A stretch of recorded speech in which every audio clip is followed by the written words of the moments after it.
Hello students, welcome to our channel. आज के इस वीडियो में मैं आप लोग को पढ़ाने वाला हूं गांधीयन इकोनॉमिक्स से यूनिट नंबर 4 रूरल इंफ्रास्ट्रक्चर में टॉपिक नंबर 3 जिसका नाम है कंपोनेंट्स ऑफ एजुकेशनल इंफ्रास्ट्रक्चर। यानी कि जो भी एजुकेशनल इंफ्रास्ट्रक्चर है उसमें क्या क्या चीजें हैं, क्या क्या कंपोनेंट्स है जो जरूरी है कोई भी एजुकेशन फैसिलिटीज के लिए। तो शुरुआत करते हैं सबसे पहले इंट्रोडक्शन के साथ। तो एजुकेशनल इंफ्रास्ट्रक्चर का मतलब होता है फिजिकल और ऑर्गेनाइजेशनल स्ट्रक्चर क्रिएट करना जो कि सपोर्ट करता है एजुकेशन की डिलीवरी को। यानी कि हर बच्चे तक एजुकेशन पहुंचना चाहिए, उसके लिए कुछ फिजिकल और ऑर्गेनाइजेशनल स्ट्रक्चर रेडी करना, उसको ही बोलते हैं एजुकेशनल इंफ्रास्ट्रक्चर। क्लियर हो गया।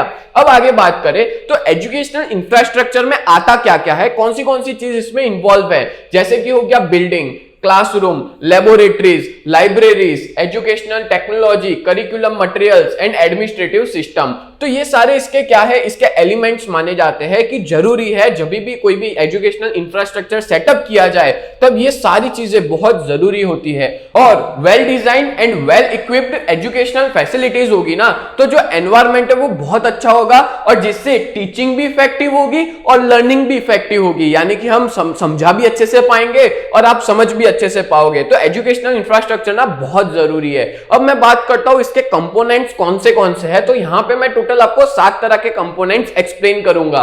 सबसे पहला है बिल्डिंग एंड फैसिलिटी, नंबर 2 है टेक्नोलॉजी एंड कनेक्टिविटी, फिर है नंबर 3 लर्निंग रिसोर्सेज, 4th है फर्नीचर एंड इक्विपमेंट्स, 5th है safety and security measures, 6th है ट्रांसपोर्टेशन और 7th है एडमिनिस्ट्रेटिव सिस्टम। तो शुरुआत करते हैं सबसे पहला, वो है बिल्डिंग एंड फैसिलिटीज। तो एजुकेशनल इंस्टीट्यूशंस जो है जहां पे जरूरत रहती है सूटेबल बिल्डिंग की और आपको स्टूडेंट्स को अलग अलग तरह की फैसिलिटीज देनी पड़ती है, स्टूडेंट्स को भी और टीचर्स को भी, तभी जाके बहुत अच्छे से एजुकेशन वो डिलीवर कर पाएंगे। ठीक है, जहां यहां पे क्या क्या चीजें इंक्लूड होता है बिल्डिंग में, तो जैसे अच्छे क्लासरूम्स होने चाहिए, लाइब्रेरी होनी चाहिए, साइंस एंड कंप्यूटर लैबोरेटरीज होनी चाहिए, स्पोर्ट्स फैसिलिटी प्रोवाइड करनी है, एडमिनिस्ट्रेटिव ऑफिसेज और कॉमन एरियाज, जिससे क्या हो सके प्रॉपर हर टीचर को और स्टूडेंट्स को दोनों को अच्छी फैसिलिटीज मिल सके। और यही एक सबसे बड़ा कंपोनेंट है एजुकेशनल इंफ्रास्ट्रक्चर का। यहां पे मैं आपको एक और बात बता दूं कि हमारे बीकॉम सेम 1 का जो कोर्स है जो हमारी ऐप पे है, जिसमें हम लोग टोटल 3 सब्जेक्ट तो पढ़ाते ही है,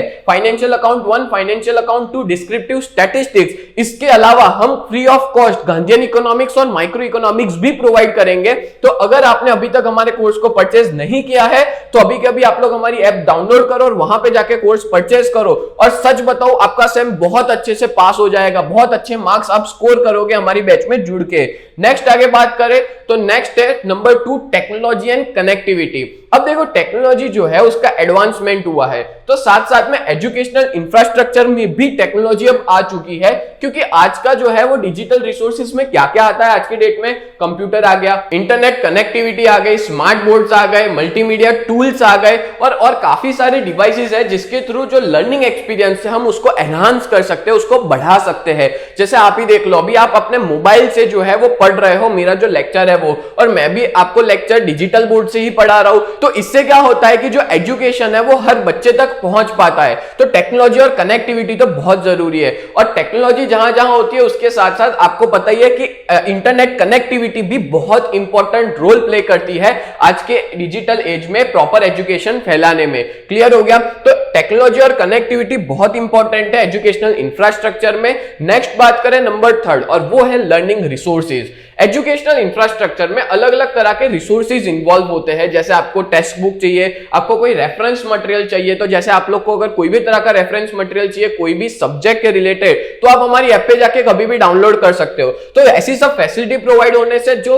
एक्सपीरियंस है बच्चों का वो बढ़ता है। फिर एजुकेशनल सॉफ्टवेयर, जैसे कि बहुत से बच्चे मेरी ऐप पे भी ये वीडियो देख रहे होंगे, तो वो एक एजुकेशनल सॉफ्टवेयर हो गया, एक एजुकेशनल ऐप हो गया, ऑनलाइन लर्निंग प्लेटफॉर्म्स है, मल्टीमीडिया रिसोर्सेज है, जिससे क्या होता है कि जो बच्चे हैं वो और अच्छे से अपनी पढ़ाई को कर सकते हैं और कंफर्टेबली भी कर सकते हैं। ठीक है, तो लर्निंग रिसोर्सेज बहुत इंपॉर्टेंट है और ये रिसोर्स सिर्फ बच्चों के लिए नहीं है, ये टीचर्स को भी हेल्प करता है कि वो प्रॉपर अपना जो पढ़ाना है वो करिकुलम के हिसाब से बच्चों को डिलीवर करे। और यहाँ पे स्टूडेंट्स को भी हेल्प मिलती है ये इंफॉर्मेशन को एक्सेस करने की कि उनका करिकुलम क्या है और वो अपने हिसाब से पढ़ाई कर सकते हैं। ठीक है, अपने हिसाब से, अपने टाइम के हिसाब से, अपने नॉलेज के हिसाब से। नेक्स्ट आगे बात करें number 4 furniture and equipment. Adequate furniture जो है और इक्विपमेंट, एडिक्वेट मतलब होता है जरूरी, कुछ चीजें जरूरी होती है, कुछ जरूरी फर्नीचर और इक्विपमेंट जो होते हैं जिससे कंफर्टेबल और एक कंड्यूसिव लर्निंग एनवायरनमेंट हम लोग बच्चों को प्रोवाइड कर सकते हैं। इसमें क्या क्या चीजें आती है?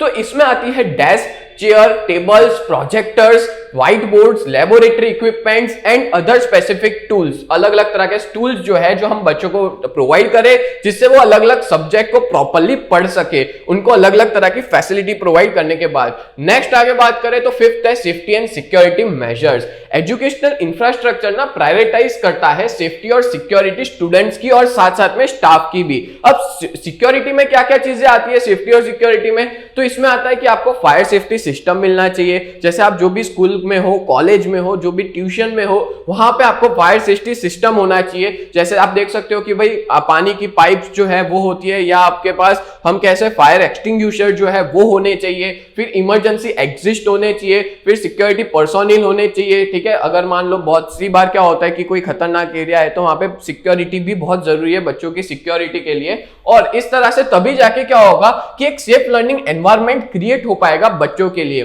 तो सेफ्टी और सिक्योरिटी भी एक इंपॉर्टेंट कंपोनेंट है एजुकेशनल इंफ्रास्ट्रक्चर का। नेक्स्ट बात करें ट्रांसपोर्टेशन। बहुत से केसेस में क्या होता है, जो एजुकेशनल इंफ्रास्ट्रक्चर है ना उसमें इन्वॉल्व होता है ट्रांसपोर्टेशन फैसिलिटी, बट इसमें क्या है कि बच्चे एजुकेशनल इंस्टीट्यूशन का कब पहुंच पाएंगे? जब उनके पास प्रॉपर इंफ्रास्ट्रक्चर होगा। आपने बहुत बार सुना होगा पेपर में कि भाई बच्चों को 2-2 किलोमीटर दूर या नदी पार करके पढ़ाई करने जाना पड़ता है, उनके घर पे लाइट की भी फैसिलिटी नहीं है। तो ऐसी सारी बहुत सी असुविधा को सुविधा में कन्वर्ट करना पड़ेगा और वो एजुकेशनल इंफ्रास्ट्रक्चर में आता है। इसमें वो लोग ट्रांसपोर्टेशन कैसे प्रोवाइड करेंगे? तो स्कूल बसेस चलाए या कोई भी तरह का ट्रांसपोर्टेशन चलाए जहां पे स्टूडेंट जहां से रह रहे हैं, मान लो कोई रिमोट एरिया में रह रहे हैं, बहुत दूर पिछड़े गांव में रह रहे हैं, तो वहां से स्कूल तक पहुंचने का एक प्रॉपर फैसिलिटी प्रोवाइड की जाए जिससे बच्चों की जो एजुकेशन है वो अच्छे से हो। एंड और those with limited access to public transport, या तो फिर एक पब्लिक ट्रांसपोर्ट शुरू करना चाहिए बच्चों के लिए जिसके थ्रू क्या हो सके, बच्चे अपने घर से जो रिमोट विलेज में रहते हैं वहां से एजुकेशनल इंस्टीट्यूशन तक प्रॉपर्ली पहुंच सके। क्लियर हो गया ट्रांसपोर्टेशन। और आखिरी वाला है 7 administrative system. Effective administrative system बहुत जरूरी है जहां पे स्टूडेंट की इंफॉर्मेशन सिस्टम होनी चाहिए जिसमें आता है अटेंडेंस का फॉलोअप लेना, उनका रिकॉर्ड रखना, उनका क्या परसेंटेज है, रिजल्ट है, सारी चीज को रिकॉर्ड करना। ये सारी चीज से क्या होगा, एजुकेशनल इंस्टीट्यूशन और ज्यादा इफेक्टिव हो पाएगी। और इसके साथ साथ एक सिस्टम भी सेटअप करना जिसमें प्रॉपर कम्युनिकेशन हो टीचर, स्टूडेंट, पेरेंट्स और एडमिनिस्ट्रेटर्स का जो भी स्कूल रन कर रहे हैं, जिससे क्या हो सके बच्चों की पढ़ाई बहुत स्मूथली चले और ऑर्गेनाइजेशन का भी सारे ऑपरेशन स्मूथली हो सके।